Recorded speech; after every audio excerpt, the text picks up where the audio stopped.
Hello dear students, welcome to EduHub Bangla official YouTube channel. WBSSC এর group C এর পরীক্ষা 1 March এবং group D এর পরীক্ষা হচ্ছে তোমার কত 8 মার্চ। এবার তোমাদের অনেকের মনে একটা প্রশ্ন আসতে পারে, সেটা হচ্ছে তোমরা 60 মার্কের আর 40 মার্কের ইন জেনারেলি পরীক্ষা দেবে। আর সবথেকে মজার ব্যাপার হচ্ছে এই পরীক্ষাটাতে কিন্তু কোনো নেগেটিভ মার্কিং নেই, অর্থাৎ নো নেগেটিভ মার্কিং। এবার তোমার মাথাতে একটা চিন্তা আসতেই পারে যে 2016-17 কাছাকাছি সময়ে পরীক্ষা হয়েছে, সেই সময় যা কাট অফ গেছে আর তুমি পরীক্ষাটা দেবে 2026 সালের মার্চ মাসে গিয়ে, তাহলে এই যে একটা হিউজ প্রায় 9-10 বছরের গ্যাপ, এর মধ্যে তোমরা এটার মধ্যে আলটিমেটলি তোমরা এক্স্যাক্টলি কতটা টার্গেট স্কোর করে বা কতটা সেফ স্কোর করে তোমরা কিন্তু পরীক্ষাটা দিতে যাবে এবং নতুনদের জন্য কি সুযোগ থাকছে সেই নিয়েই কিন্তু আজকের এই ভিডিও। তাহলে অবশ্যই আর দেরি না করে আমাদের চ্যানেলটাকে লাইক করো, শেয়ার করো, এই ভিডিওটাকে লাইক করো, শেয়ার করো অ্যান্ড অবশ্যই কিন্তু সাবস্ক্রাইব করতে ভুলো না। তাহলে কি যে WBSSC গ্রুপ সির যদি তুমি ধরতে চাও টার্গেট স্কোর, কোনো রকম কোনো টালবাহানা না রেখে, আমি সিম্পল কথা বলছি, যারা তোমরা 60 মার্কের পরীক্ষা দেবে তোমরা খুব ভালো করেই জানো যে কোনো নেগেটিভ মার্কিং নেই। সেক্ষেত্রে কিন্তু এখানে তোমাকে মোর দ্যান 55 কিন্তু স্কোর করতে হবে। হ্যাঁ, কথাটা তুমি ঠিকই শুনছো, মোর দ্যান 55 প্লাস কিন্তু স্কোর করতে হবে। তার কারণ মিনিমাম গ্রুপ সিতে 6 থেকে 7 লক্ষ ক্যান্ডিডেট পরীক্ষায় বসবে, কিন্তু তার মধ্যে প্রিপারেশন নিয়ে যদি যাই, আমি 1 লক্ষ ক্যান্ডিডেটও যদি ধরি, এছাড়াও পুরনো প্রচুর ক্যান্ডিডেট আছে, যদিও বা টেন্টেডরা বাদ চলে গেছে, সমস্ত কিছু মিলিয়েও কিন্তু যদি পরীক্ষার লেভেল বা প্রিপারেশন আমরা দেখি বা আমরা যেভাবে প্রিপারেশন করিয়েছি, সমস্ত স্টুডেন্টদের কাছ থেকে ফিডব্যাক পাচ্ছি 55 অ্যারাউন্ড কিন্তু তোমাকে স্কোর করতেই হবে।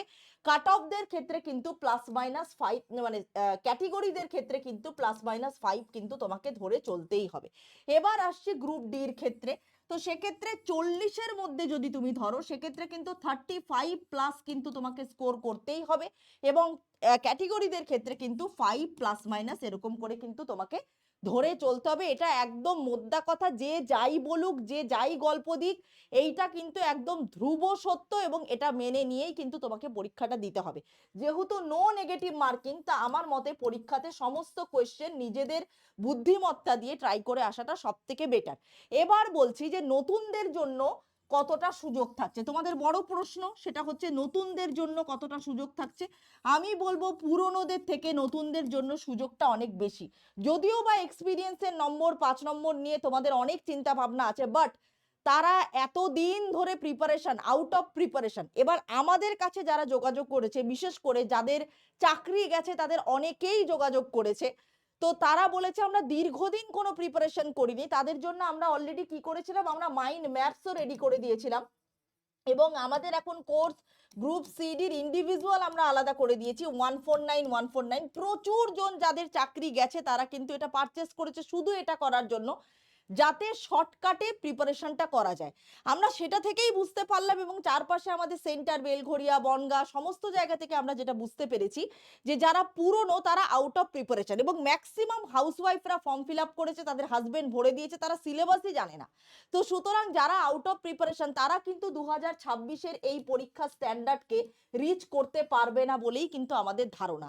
তো সেক্ষেত্রে তোমার যদি একটু প্রিপারেশন ভালো থাকে এবং একাডেমিক স্কোর মাধ্যমিকে তুমি যদি খুব ভালো স্কোর করে থাকো, অর্থাৎ মোর দ্যান 80%, সেক্ষেত্রে তো 10 নম্বর, 6 নম্বর, 5 নম্বর এরকম করে তো ভাগ করাই আছে। তো সেইভাবে যদি তোমরা মানে মানে তোমার অ্যাকুমুলেট করতে পারো নাম্বারটা, সেক্ষেত্রে কিন্তু তোমাদের চাকরি পেয়ে যাওয়ার সম্ভাবনাটা কিন্তু নতুনদের জন্য অনেক অনেক অনেক অনেক বেশি। তার কারণ পুরনোরা আউট অফ প্রিপারেশন থেকে কিন্তু অলরেডি তারা মানে পিছিয়ে পড়বে। তার কারণ এই লেভেল অফ প্রিপারেশন 2026-এর কোয়েশ্চেন স্ট্যান্ডার্ডটাকে ম্যাচ করা কিন্তু এই মুহূর্তে একটা হলিস্টিক দীর্ঘদিনের প্রিপারেশন ছাড়া কিন্তু সম্ভব নয়। তো একটা সিম্পল সম্যক ধারণা তোমাদেরকে আমি দেওয়ার চেষ্টা করলাম। 1 মার্চ আমাদের চ্যানেলে ক্লাসের মধ্যে আমরা কিন্তু লাইভ কোয়েশ্চেন আনসার ডিসকাশন করব এবং save score and cut off কিন্তু আমাদের ভিডিও থাকবে 1 মার্চ। প্রত্যেকেই আমাদের চ্যানেলে চোখ রেখো। প্রত্যেকে ভালো লাগলে ভিডিওটা লাইক করো, চ্যানেলটাকে সাবস্ক্রাইব করো, সকল বন্ধুদের সাথে শেয়ার করে দিও, কারণ প্রত্যেকের জানা দরকার এতজন পরীক্ষা দিতে যাবে যে তারা আলটিমেটলি কত টার্গেট স্কোর করে পরীক্ষা দিতে যাবে। এবার অনেকেই বলছে পরীক্ষা দিতে যাবে না, বাট এটা করো না, যেহেতু নেগেটিভ মার্কিং নেই, ভাগ্য বলেও একটা বস্তু থাকে, চলো একবার গিয়ে ট্রাই করেই দেখা যাক। কিন্তু যেভাবে আমাদের পশ্চিমবঙ্গের চাকরির অবস্থা, আমার মনে হয় কোনো পরীক্ষাকেই ছেড়ে দেওয়া উচিত না।